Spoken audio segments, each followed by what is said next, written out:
안녕하세요. 오늘 여러분과 함께 아주 흥미로운 자료를 들여다볼까 하는데요. 이게 좀 특별한 게 돌아가신 지 17년 된 화가의 시선으로 이야기가 펼쳐져요. 네, 그렇죠. 망자의 시선이라는 설정 자체가 독특한데요.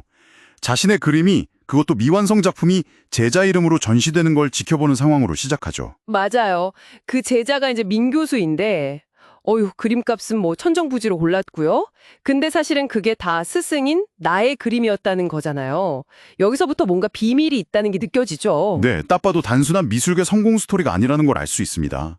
민 교수가 겉으로는 스승의 후계자 행세를 하지만 그 진짜 예술적인 맥, 그 영혼은 전혀 다른 곳으로 흐르고 있다는 게 중요해요. 아, 그 말씀은 그 나의 아들 수, 그리고 수와 인연이 있었던 연희, 그리고 또 연희의 딸인 구아에게로 그 재능이 이어진다는 거죠. 정확합니다.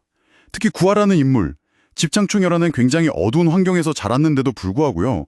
예술에 대한 통찰력이 정말 대단합니다. 이 인물들의 관계가 정말 기구하게 얽혀 있어요. 나가 아들 수의 짝으로 연희를 데려오고 미나를 가르치면서 재능을 알아보지만 아들 수가 갑자기 세상을 떠나잖아요. 비극이죠. 네, 그 사건 이후로 모든 게 꼬이기 시작하는 거죠.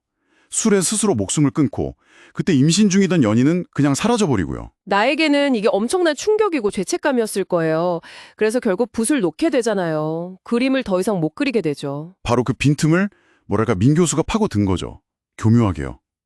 그리고 나가 임종 직전에 팥죽을 찾는데 이게 또 의미심장해요. 아, 팥죽이요? 그럼 왜요? 예전에 연희가 집에 살이 끼었다고 했을 때 무당이 애군 쫓으라고 줬던 음식이거든요.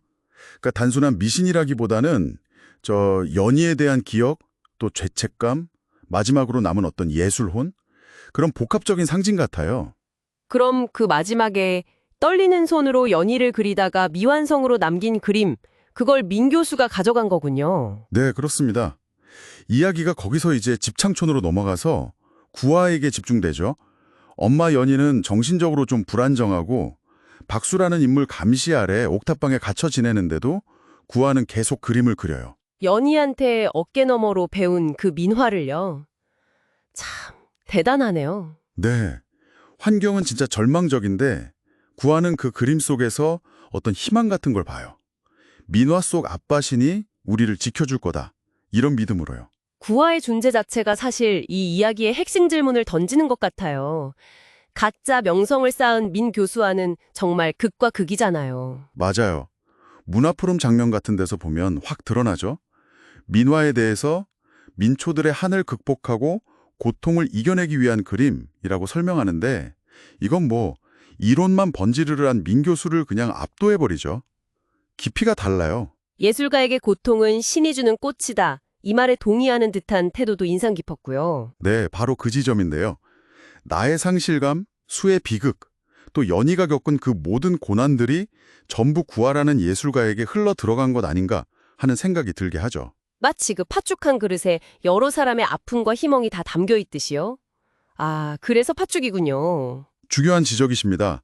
그러니까 이 자료는 진정한 예술적 계승이라는 게 스승과 제자 관계나 혈연, 이런 공식적인 걸 넘어서서 어떤 고통이나 경험의 공유, 심지어는 대물림된 트라우마를 통해서도 이루어질 수 있다는 걸 보여주는 것 같아요. 민 교수의 명성은 사실상 허상에 가깝지만 구화의 예술은 나와 연희가 겪었던 그 삶의 무게와 직접 연결되어 있다. 이게 진짜 유산일 수 있다는 말씀이시네요. 네, 저는 그렇게 해석할 여지가 충분하다고 봅니다. 결국에는 모든 게 다 얽혀 있군요. 겉으로 보이는 성공 뒤에 숨겨진 이야기들, 그 고통 속에서 피어나는 예술. 오늘 팥죽 PDF를 통해 이 복잡한 인간사와 예술의 본질에 대해 다시 한번 생각해보게 됩니다. 여러분은 이 이야기 속에서 어떤 점에 가장 마음에 남으셨나요? 마지막으로 청취자 여러분께 질문 하나 던져보고 싶습니다. 이야기 마지막 부분을 보면 구화가 자신을 감시하는 것 같은 박수라는 인물을 아버지라고 부르면서 그림을 그리고 있거든요. 아, 네, 맞아요. 그 장면도 좀 충격적이었죠. 만약 구화의 말처럼 정말 고통이 예술의 자양분이 된다면 그녀가 처한 이 기묘하고도 고통스러운 환경이 앞으로 그녀의 예술 세계를 어떻게 만들어갈까요? 진정한 예술적 성취라는 게 과연 어떤 토양에서 피어나는 걸까? 한 번쯤 고민해 보시는 것도 의미 있을 것 같습니다.